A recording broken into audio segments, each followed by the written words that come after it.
Is that Ryan? Oo nga, si Ryan nga. And mukhang naging gwapo siya ngayon. Really?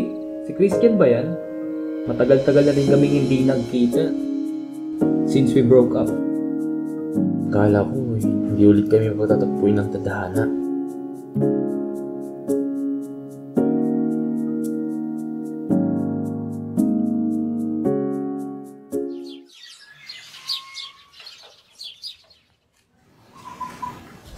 Love, thank you ah. Ikaw muna bahala muna sa bahay natin. Love you. Sige, love. I got you. I love you too. Ibang-iba siya sa mga nakilala ko. Love, mauna na ako. Masipag na, gwapo pa. Para sa akin, siya na talaga ang dawan ko. At mahalaga din.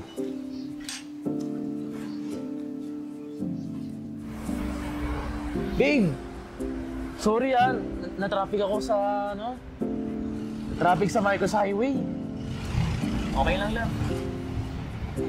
O siya, sige, order na tayo ng pagkain. Oo nga, nagugutom na din ako.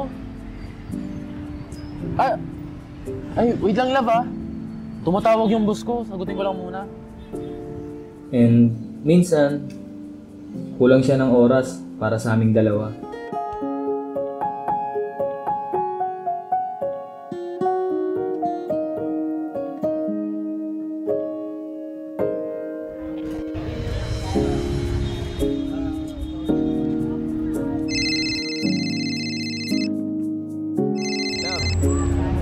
Nasaan ka na? Dito na ako sa simbahan. Tsaka may surprise ako para sa'yo.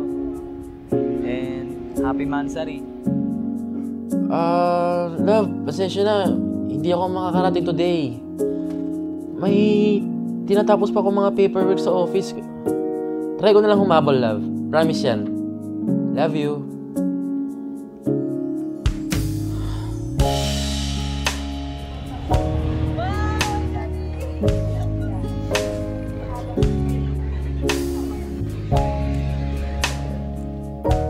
Kaya't madalas ang pagtatalo naming dalawa.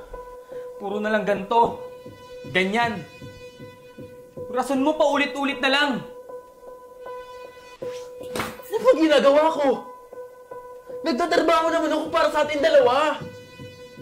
Sana naman, naiintindihan mo ko, Ryan. Oo, nandun na tayo, love.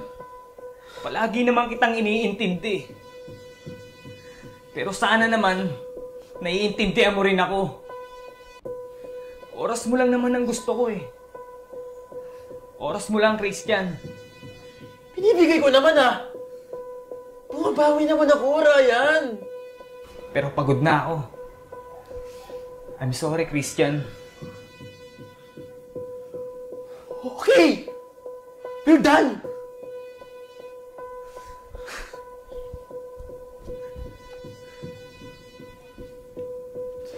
Pero ayokong masaktan si Ryan sa akin. And it is my fault dahil kulang ng oras ko para sa kanya.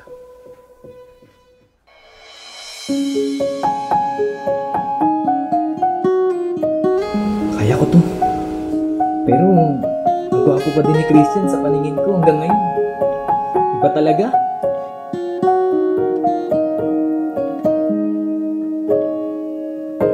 Namiss ko yung unang beses kitang nakilala. Ikaw ang tanging dahilan kung bakit ikaw ang pag-asa, nagbibigay ligaya sa'yo lamang. Ryan!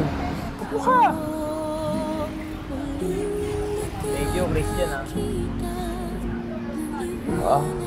Oo nga pala. Ito ba rin pala yung favorite place mo na kinakain natin sa tabing simbahan? Oo, kasi maraming memories na nangyari dito. Lalo na sa ating dalawa. Oo nga eh. Ito yung memories na namimiss ko hanggang ngayon. Kahit nasa US ako, namimiss ko yung kasama kita dito kumain. Na-miss ko yung unang beses kitang nakilala. Dahilan kung bakit ako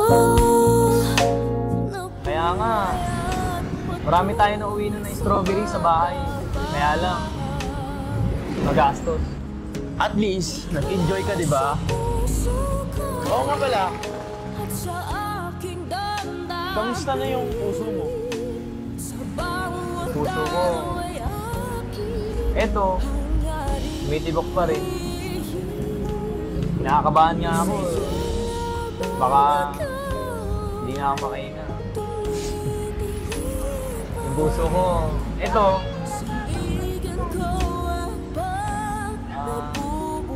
baby. Siya nga pala, si Christian. Siya nga pala yung kinikwento ko sa'yo dati. Hi, siya ba? Hi, Christian. Gaya nga pala. Girlfriend Milan.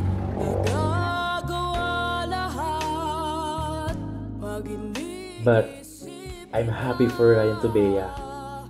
Pero, sadyang magpaglaro ang tadhana. Dahil, after 1 year, pinagtagpulit kami ni Ryan ng tadhana. Yes, in the end, muli kaming pinaglapit ng distansya at pinagtagpo ng tadhana. Na magkita muli kaming dalawa ni Christian. At sa aking damdamin sa bawat